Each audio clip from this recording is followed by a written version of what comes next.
एक साल बाद बंटी और रिया आखिरकार अपने बच्चे के साथ सूरज के घर लौट आए हैं।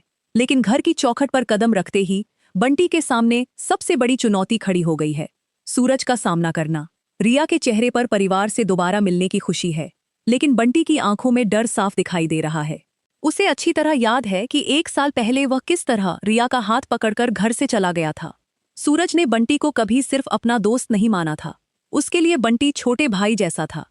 इसलिए उसका अचानक घर छोड़ देना सूरज के लिए किसी सदमे से कम नहीं था। इस एक साल में बंटी और रिया ने परिवार से दूर अपनी जिंदगी शुरू की। वक्त बीतता गया और उनके जीवन में एक नन्हा बच्चा भी आ गया, लेकिन रिया के मन में हमेशा अपने परिवार की कमी रही। आखिरकार रिया ने बंटी से कहा कि उनका बच्चा अपने पूरे परिवार के प्यार से दूर नहीं रह सकता, उसे अपने घरवालों से मिलना ही होगा। बंटी डर रहा था, लेकिन रिया की बात मानकर वह वापस लौट आया। जैसे ही दोनों घर के अंदर पहुंचे, सबसे पहले ईशा की नजर उन पर पड़ी। ईशा कुछ पल के लिए बिल्कुल हैरान रह गई। फिर उसकी नजर रिया की गोद में मौजूद बच्चे पर गई और उसकी आंखें खुशी से भर आईं। वह तुरंत रिया के पास पहुंची और उसे गले लगा लिया, लेकिन तभी सामने सूरज आ गया। बंटी की नजर जैसे ही सूरज पर पड़ी, उसकी आंखें नीचे झुक गईं। एक साल की दूरी के बाद दोनों आमने सामने थे। सूरज ने कुछ नहीं कहा, उसने बस बंटी और फिर उसकी गोद में मौजूद बच्चे को देखा। घर का माहौल अचानक बिल्कुल शांत हो गया। अब सबकी नजर सूरज पर थी। क्या वह बंटी को माफ करेगा? यह फैसला सिर्फ बंटी का भविष्य नहीं, बल्कि पूरे परिवार के रिश्तों को बदलने वाला था। लेकिन किसी को अंदाजा नहीं था कि बंटी और रिया की वापसी के साथ ही माहिका की जिंदगी में भी एक ऐसा मोड़ आने वाला है जो पूरे घर को हिला देगा। बंटी और रिया की वापसी के बाद घर में एक तरफ भावनाओं का सैलाब था, तो दूसरी तरफ माहिका खुद को इस पूरे माहौल से अलग महसूस करने लगी। सभी की नजरें रिया और उसके बच्चे पर थीं। घर में उनके वापस आने की चर्चा हो रही थी। ईशा भी बच्चे को देखकर बेहद खुश थी और परिवार के बाकी लोग भी लंबे समय बाद घर में आई इस खुशी को महसूस कर रहे थे। लेकिन माहिका चुपचाप सब देख रही थी। उसे लगने लगा कि घर में अब उसकी तरफ किसी का ध्यान नहीं है। वह पहले ही अपनी बीमारी से परेशान थी, उसे लगातार दवाइयों की जरूरत पड़ती थी और परिवार उसकी देखभाल करता था। लेकिन अब उसे डर लगने लगा कि कहीं वह सबकी प्राथमिकता से पीछे तो नहीं चली गई। इसी बीच माहिका की नजर ईशा और सूरज पर पड़ती है। दोनों के बीच भी कुछ बातों को लेकर तनाव चल रहा था। माहिका को लगता है कि घर में हर कोई किसी न किसी परेशानी में उलझा हुआ है। वह अपने मन की बात किसी से कह नहीं पाती। धीरे धीरे उसके अंदर अकेलापन बढ़ने लगता है। उधर बंटी और रिया भी घर में वापस तो आ गए थे, लेकिन उनके सामने सबसे बड़ी चुनौती सूरज का भरोसा वापस हासिल करना था। बंटी बार बार सूरज के पास जाने की कोशिश करता है, लेकिन सूरज अभी भी पुराने जख्मों को भूल नहीं पाया था। रिया समझती है कि बंटी को धैर्य रखना होगा। वह उसे बताती है कि इतने बड़े फैसले के बाद रिश्ते एक दिन में सामान्य नहीं होंगे। बंटी भी तय करता है कि वह अब परिवार का भरोसा दोबारा जीत कर रहेगा। लेकिन माहिका की परेशानी बढ़ती जा रही थी। उसे लगने लगा था कि अब उसके लिए इस घर में पहले जैसी जगह नहीं बची। एक दिन उसने अपने कमरे में बैठकर काफी देर तक सोचा। उसके मन में एक खतरनाक फैसला बनने लगा। वह घर छोड़कर जाने का मन बना चुकी थी। माहिका को यह अंदाजा नहीं था कि उसकी एक छोटी सी गलती पूरे परिवार को कितनी बड़ी मुसीबत में डाल सकती है। घर में एक तरफ रिश्तों को संभालने की कोशिश चल रही थी और दूसरी तरफ शादी की तैयारियां शुरू हो चुकी थी। परिवार के सभी लोग अलग अलग कामों में व्यस्त थे। इसी भीड़ और भागदौड़ का फायदा उठाकर माहिका ने घर से निकलने का फैसला कर लिया। उसने चुपचाप अपने कमरे से जरूरी सामान लिया और बिना किसी को बताए बाहर चली गई। माहिका के मन में सिर्फ एक ही बात थी कि उसे कुछ समय के लिए सबसे दूर जाना है, लेकिन वह अपनी बीमारी को भूल गई थी। उसे अस्थमा की समस्या थी और उसकी दवाइयां समय पर लेना जरूरी था। इधर काफी देर तक किसी को पता ही नहीं चला कि माहिका घर से जा चुकी है। ईशा अपने काम से फ्री होकर उसके कमरे में पहुंची। उसका इरादा माहिका को दवाई देने का था, लेकिन कमरे में पहुंचते ही ईशा ठिठक गई। माहिका वहां नहीं थी। ईशा ने पहले सोचा कि शायद वह घर के किसी दूसरे हिस्से में होगी। उसने पूरा कमरा देखा, फिर पूरे घर में उसे तलाश किया, लेकिन माहिका कहीं नहीं मिली। अब ईशा के चेहरे पर चिंता साफ दिखाई देने लगी। उसे तुरंत समझ आया कि मामला सामान्य नहीं है। ईशा ने सूरज को बताया कि माहिका गायब है। यह सुनते ही सूरज भी परेशान हो गया। उसे पता था कि माहिका ज्यादा देर तक बिना दवाई के नहीं रह सकती। अगर उसकी सांस की समस्या बढ़ गई तो स्थिति गंभीर हो सकती है। सूरज ने तुरंत घर के लोगों को अलग अलग दिशाओं में भेजा। ईशा ने भी आसपास के लोगों से पूछताछ शुरू कर दी। कुछ ही समय में पूरा परिवार माहिका को खोजने में लग गया। हर गली, हर रास्ता और आसपास की जगहों पर उसकी तलाश होने लगी, लेकिन माहिका का कोई पता नहीं था। उधर माहिका काफी दूर तक पैदल चल चुकी थी। अब उसकी सांस तेज होने लगी थी। उसने खुद को संभालने की कोशिश की, लेकिन कुछ ही कदम बाद उसके पैर जवाब देने लगे। वह सड़क किनारे बैठ गई। उसे अपनी दवाई की याद आई, लेकिन दवाई उसके पास नहीं थी। तभी सामने से किसी के कदमों की आवाज आई। वह काव्या थी। काव्या मंदिर से वापस लौट रही थी। रास्ते में उसकी नजर सड़क किनारे बैठी माहिका पर पड़ी। माहिका की हालत देखकर काव्या तुरंत उसकी तरफ दौड़ी। उसने देखा कि माहिका को सांस लेने में परेशानी हो रही है। काव्या ने उसे सहारा दिया और पूछा कि उसकी दवाई कहाँ है। माहिका ने कमजोर आवाज में बताया कि दवाई उसके पास नहीं है। काव्या घबरा गई। उसने माहिका को उठाने की कोशिश की और उसे सुरक्षित जगह ले जाने लगी। लेकिन तभी माहिका की नजर दूर खड़े एक आदमी पर पड़ी। वह आकाश था। आकाश की नजर भी माहिका पर पड़ चुकी थी। उसे पता था कि माहिका की बीमारी क्या है, और अब वह उसी कमजोरी को अपने फायदे के लिए इस्तेमाल करना चाहता था। आकाश धीरे धीरे उनकी तरफ बढ़ने लगा। काव्या ने उसे देखते ही माहिका को अपने पीछे कर लिया, लेकिन आकाश ने उसकी बात नहीं मानी। उसने जानबूझकर माहिका के आसपास ऐसा माहौल बनाना शुरू कर दिया जिससे उसकी परेशानी बढ़ने लगे। तेज आवाज और पटाखों की वजह से माहिका घबरा गई। उसकी सांस और ज्यादा फूलने लगी। काव्या ने आकाश को रोकने की कोशिश की, लेकिन आकाश पीछे हटने को तैयार नहीं था। तभी अचानक एक पटाखा माहिका की तरफ फेंका गया। काव्या घबरा गई, लेकिन इससे पहले कि वह कुछ कर पाती, कोई तेजी से वहां पहुंचा। बंटी ने आगे बढ़कर पटाखे को अपने हाथ में पकड़ लिया। कुछ ही सेकंड बाद पटाखा उसके हाथ में फट गया। बंटी दर्द से कराह उठा। उसके हाथ पर चोट आ गई। काव्या ने तुरंत उसका हाथ पकड़ा। उसने अपना आंचल फाड़ा और बंटी के घायल हाथ पर बांध दिया। बंटी ने दर्द की परवाह नहीं की। उसकी नजर सिर्फ माहिका पर थी। वह चाहता था कि माहिका को तुरंत सुरक्षित जगह पहुंचाया जाए। उसी समय दूर से ईशा और सूरज भी वहां पहुंचते दिखाई दिए। ईशा ने माहिका को देखा और दौड़कर उसके पास पहुंच गई। माहिका को अपनी बाहों में लेकर ईशा की आंखों से आंसू निकल आए। उसे राहत थी कि माहिका समय रहते मिल गई, लेकिन अब सूरज की नजर आकाश पर थी और उसकी आंखों में गुस्सा साफ दिखाई दे रहा था। ईशा ने माहिका को तुरंत उसकी दवाई दी। कुछ देर बाद उसकी सांस सामान्य होने लगी। ईशा लगातार उसे अपने पास रखे रही। सूरज ने पहले माहिका को देखा और फिर बंटी के घायल हाथ की तरफ नजर की। उसे पता चला कि बंटी ने माहिका को बचाने के लिए खुद चोट खाई थी। सूरज कुछ देर तक चुप रहा। बंटी भी उससे नजर नहीं मिला पा रहा था। दोनों के बीच पिछले 1 साल की दूरी खड़ी थी।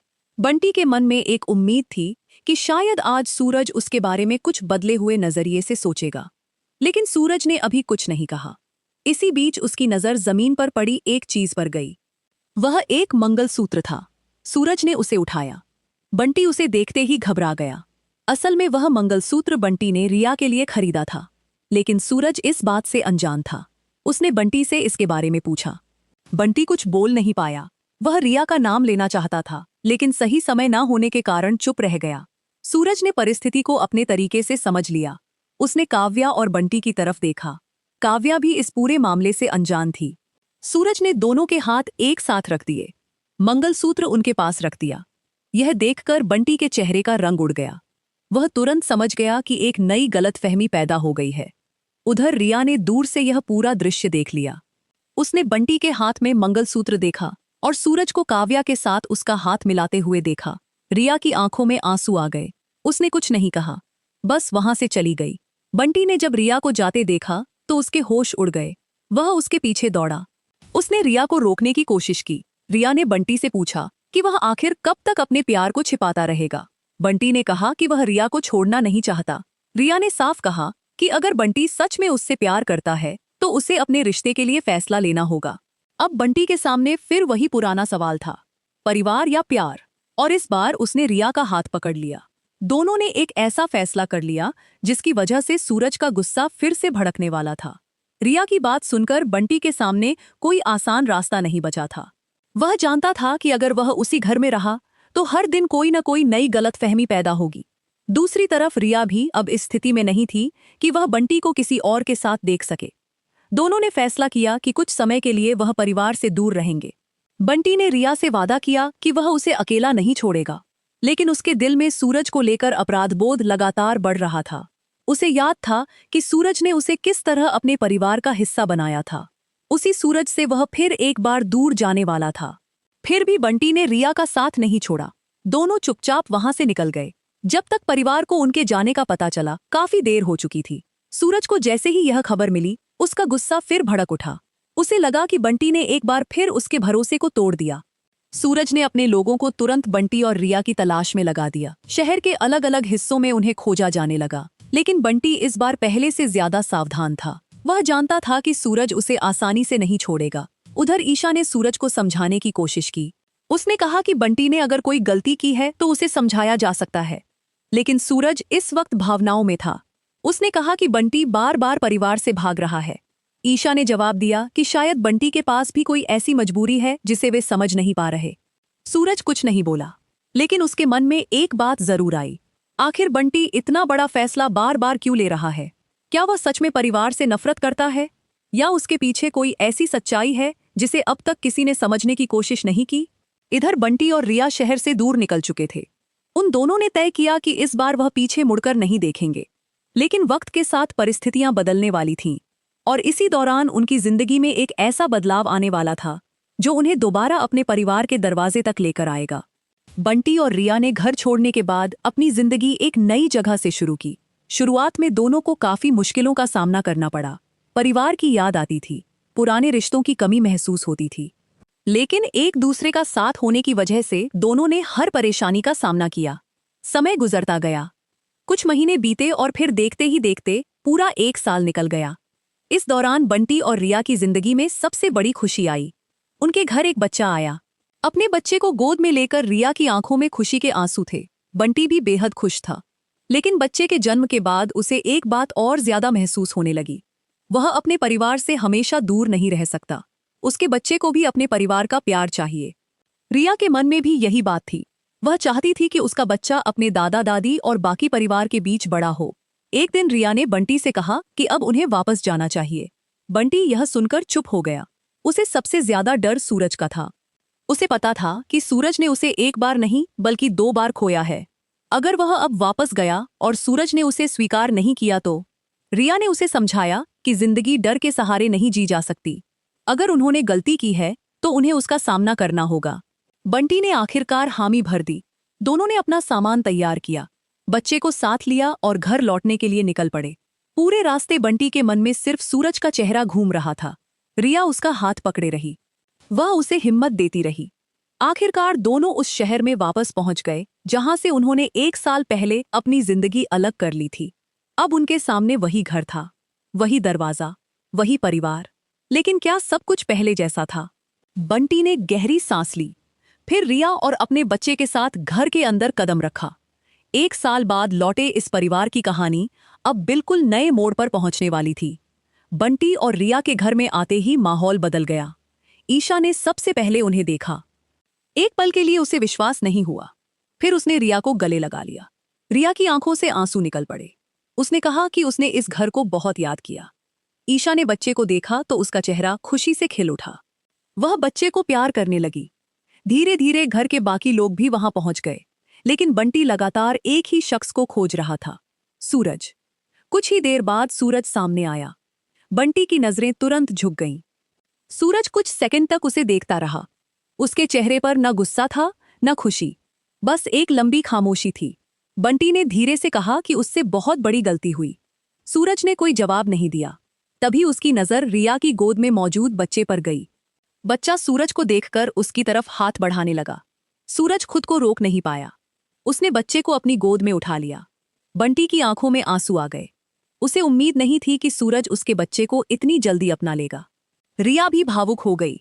घर के बाकी लोग इस दृश्य को देखकर खुश हो गए, लेकिन सूरज ने बंटी को अभी तक माफ नहीं किया था। उसने बच्चे को वापस रिया को दिया और बिना कुछ कहे वहां से चला गया। बंटी समझ गया कि उसे अभी बहुत लंबा रास्ता तय करना है। उसे सिर्फ घर लौटने से सूरज का विश्वास वापस नहीं मिलने वाला। उसे अपने काम से साबित करना होगा कि वह बदल चुका है। इधर माहिका भी इस पूरे घटनाक्रम को चुपचाप देख रही थी। उसे लगा कि अब घर में सारी खुशी बंटी और रिया के लौटने से है। उसके मन में एक बार फिर अकेलापन बढ़ने लगा। वह सोचने लगी कि शायद उसके लिए इस घर में पहले जैसी जगह नहीं रही। धीरे धीरे उसके मन में घर से दूर जाने का विचार बनने लगा और किसी को भी पता नहीं था कि यह फैसला आगे चलकर पूरे परिवार को संकट में डालने वाला है। माहिका के मन में चल रही उथल-पुथल किसी को दिखाई नहीं दे रही थी।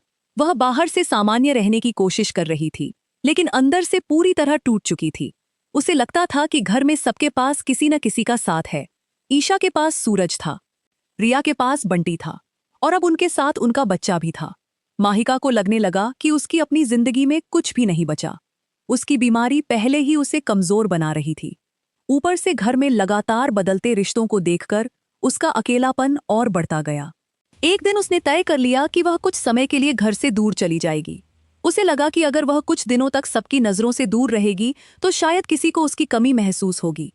लेकिन यह फैसला उसके लिए बेहद खतरनाक था, क्योंकि माहिका को अस्थमा की समस्या थी। उसे नियमित दवाई की जरूरत पड़ती थी। फिर भी उसने अपनी दवाइयों की चिंता किए बिना घर से निकलने का फैसला कर लिया। घर में उस समय सभी लोग अलग अलग कामों में व्यस्त थे। माहिका चुपचाप बाहर निकल गई। किसी को उसकी भनक तक नहीं लगी। काफी देर बाद ईशा उसके कमरे में पहुंची। उसे माहिका को दवाई देनी थी, लेकिन कमरा खाली था। ईशा ने पहले आसपास देखा, फिर उसे लगा कि शायद माहिका नीचे गई होगी। लेकिन जब उसने घर के हर हिस्से में तलाश की तो वह कहीं नहीं मिली। ईशा घबरा गई। उसने तुरंत सूरज को खबर दी। सूरज ने माहिका का फोन देखा। फोन कमरे में पड़ा था। अब दोनों समझ गए कि माहिका कहीं बाहर निकल चुकी है। सूरज ने तुरंत तलाश शुरू कर दी। ईशा ने भी पुलिस की मदद ली। कुछ ही समय में पूरे इलाके में माहिका को खोजा जाने लगा, लेकिन माहिका तब तक काफी दूर जा चुकी थी। लगातार चलने के कारण उसकी सांस फूलने लगी। वह सड़क के किनारे बैठ गई। उसे अपनी दवाई की जरूरत थी, लेकिन दवाई उसके पास नहीं थी। वह मदद के लिए इधर उधर देखने लगी, और तभी उसकी नजर सामने से आती काव्या पर पड़ी। काव्या ने भी माहिका को देख लिया। वह तुरंत उसकी तरफ दौड़ी, लेकिन दोनों को पता नहीं था कि उनके सामने आकाश भी पहुंचने वाला है। पार्ट 10। आकाश ने माहिका की बीमारी को बनाया हथियार। काव्या ने माहिका को संभाला और उसे उठाने की कोशिश की। माहिका की सांस लगातार तेज हो रही थी। काव्या ने उसे शांत रहने के लिए कहा, लेकिन तभी वहां आकाश पहुंच गया। आकाश की नजर माहिका पर पड़ी और उसके चेहरे पर एक चालाक मुस्कान आ गई। उसे पता था कि माहिका अस्थमा की मरीज है। वह समझ चुका था कि अगर माहिका को ज्यादा डराया गया और आसपास धुआं या तेज आवाज हुई तो उसकी हालत बिगड़ सकती है। काव्या ने आकाश को दूर रहने के लिए कहा, लेकिन आकाश ने उसकी बात नहीं मानी। उसने जानबूझकर माहौल खराब करना शुरू कर दिया। पटाखों की आवाज से माहिका बुरी तरह घबरा गई। उसकी सांस और ज्यादा फूलने लगी। काव्या ने उसे संभालने की कोशिश की, लेकिन तभी आकाश ने एक पटाखा उनकी तरफ फेंक दिया। माहिका डरकर पीछे हट गई। काव्या चीख पड़ी। उसी समय बंटी वहां पहुंच गया। उसने बिना एक पल सोचे पटाखे की तरफ छलांग लगा दी। उसने उसे अपने हाथ में पकड़ लिया। पटाखा उसी वक्त फट गया। बंटी का हाथ बुरी तरह घायल हो गया। काव्या ने तुरंत उसका हाथ अपने पास लिया। उसने अपना आंचल फाड़ा और बंटी के हाथ पर पट्टी बांध दी। बंटी दर्द में था, लेकिन उसने काव्या से कहा कि पहले माहिका को संभालो। तभी ईशा और सूरज भी वहां पहुंच गए। ईशा ने माहिका को तुरंत दवाई दी और उसे अपने सीने से लगा लिया। कुछ देर बाद माहिका की सांस सामान्य होने लगी। सूरज की नजर बंटी के घायल हाथ पर पड़ी। उसने देखा कि बंटी ने माहिका को बचाने के लिए खुद चोट खाई थी। सूरज कुछ देर तक बंटी को देखता रहा। उसके मन में चल रहा गुस्सा थोड़ा कमजोर पड़ा, लेकिन तभी उसकी नजर पास पड़े मंगलसूत्र पर गई। सूरज ने उसे उठा लिया। बंटी अचानक घबरा गया, क्योंकि वह मंगलसूत्र रिया के लिए था। सूरज इस सच्चाई से अनजान था, और यही छोटी सी चीज एक बार फिर बंटी, रिया और काव्या के बीच एक नई गलतफहमी पैदा करने वाली थी। अब इस मंगलसूत्र का सच सामने आएगा, या फिर बंटी दोबारा अपने प्यार को बचाने के लिए कोई बड़ा कदम उठाएगा। यही कहानी का अगला बड़ा मोड़ बनने वाला है। सूरज के हाथ में मंगलसूत्र आते ही बंटी के चेहरे की घबराहट साफ दिखाई देने लगी। उसे पता था कि अगर अभी उसने सच नहीं बताया तो एक और गलतफहमी खड़ी हो जाएगी। लेकिन रिया के बारे में सबके सामने बात करने का सही मौका भी नहीं था। सूरज ने बंटी की तरफ देखते हुए पूछा कि यह मंगलसूत्र किसके लिए है। बंटी कुछ सेकंड तक चुप रहा। उसके मन में रिया का चेहरा घूम रहा था। उसने यह मंगलसूत्र उसी के लिए खरीदा था और सोच रखा था कि सही समय आने पर रिया को देगा। लेकिन अब सूरज के हाथ में वही मंगलसूत्र था। काव्या भी इस पूरे दृश्य को देख रही थी। उसे कुछ समझ नहीं आ रहा था कि आखिर मामला क्या है। ईशा ने बंटी के चेहरे के भाव पढ़ लिए। उसे महसूस हुआ कि बंटी किसी बड़ी सच्चाई को छिपा रहा है। ईशा ने माहौल संभालते हुए कहा कि अभी सबसे जरूरी माहिका की तबीयत है। बाकी बात बाद में की जा सकती है। सूरज भी माहिका को लेकर घर लौटने लगा, लेकिन रास्ते भर बंटी बेचैन रहा। उसे डर था कि रिया ने अगर यह सब देख लिया होगा तो वह क्या सोचेगी, और उसकी आशंका सही निकली। रिया ने दूर से सूरज को बंटी और काव्या के साथ देखा था। मंगलसूत्र भी उसकी नजर से बच नहीं पाया था।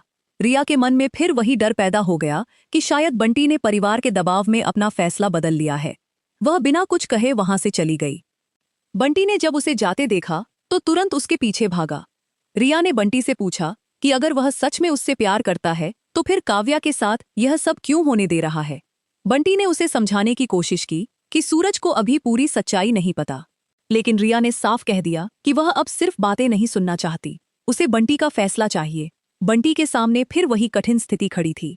एक तरफ उसका परिवार था और दूसरी तरफ रिया, और इस बार उसे किसी एक रास्ते को चुनना ही था। रिया की आंखों में आंसू देखकर बंटी पूरी तरह टूट गया।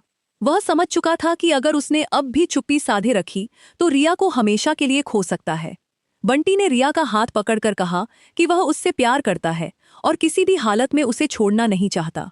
रिया ने कहा कि अगर ऐसा है तो फिर उसे अपने परिवार के सामने सच बोलना होगा।